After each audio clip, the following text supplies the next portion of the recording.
छत्रपती शिवाजी महाराजांच्या पुतळ्याचं अनावरण करण्यासाठी मलेशियाला पण जात आहे. मॉरिशसमध्ये मोठ्या प्रमाणात त्या ठिकाणी आपली भारतीय कम्युनिटी आणि त्याच्यामध्ये एक स्ट्रॉंग अशा प्रकारची आपलं मराठी समाज हा देखील त्या ठिकाणी आहे.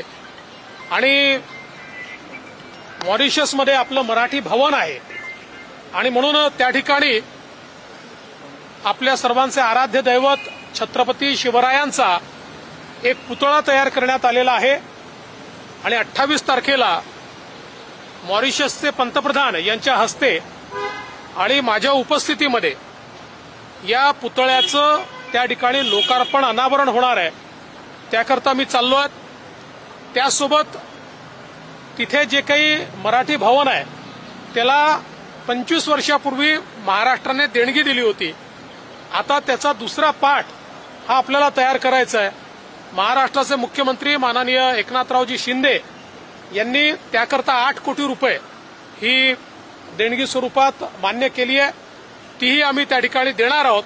आणि तिथल्या मराठी समाज जो आपला आहे यांचं एक मोठं संमेलन होणार आहे. यासोबत तिथल्या काही बिझनेसेस सोबत आमची चर्चा होणार आहे. ट्रेड आणि विशेषतः पर्यटनाच्या संदर्भातले काही एमओयूज देखील हे त्या ठिकाणी आम्ही करणार आहोत.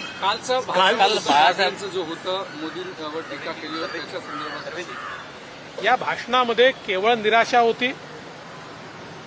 भाषणामध्ये तोचतोपणा होता.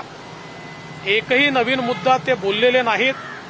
मला कधी कधी आश्चर्य वाटतं की काही नेते हे फक्त शिवराळ भाषा त्या ठिकाणी वापरतात.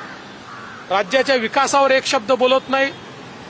शेतकऱ्यांच्या जीवनात परिवर्तन कसं येईल याच्यावर एक शब्द बोलत नाही. रोजगार निर्मितीवर एक शब्द बोलत नाही. आणि त्यांच्या एकूण राजकीय जीवनामध्ये एक प्रोजेक्ट, विकासाचा एक प्रोजेक्ट ते असा करू शकलेले नाहीत की जे महाराष्ट्रासमोर ते दाखवू शकतील. त्यामुळे ही जी काही त्यांचं फ्रस्ट्रेशन आहे, जी निराशा आहे तीच यातनं निघते आहे. एकीकडे त्यांना दिसतंय की मोदीजींची पॉप्युलॅरिटी ही रोज वाढते आहे.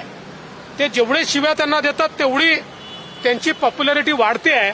आणि त्यामुळे यांची निराशा वाढते आहे आणि तीच निराशा त्यांच्या तोंडून बाहेर येते.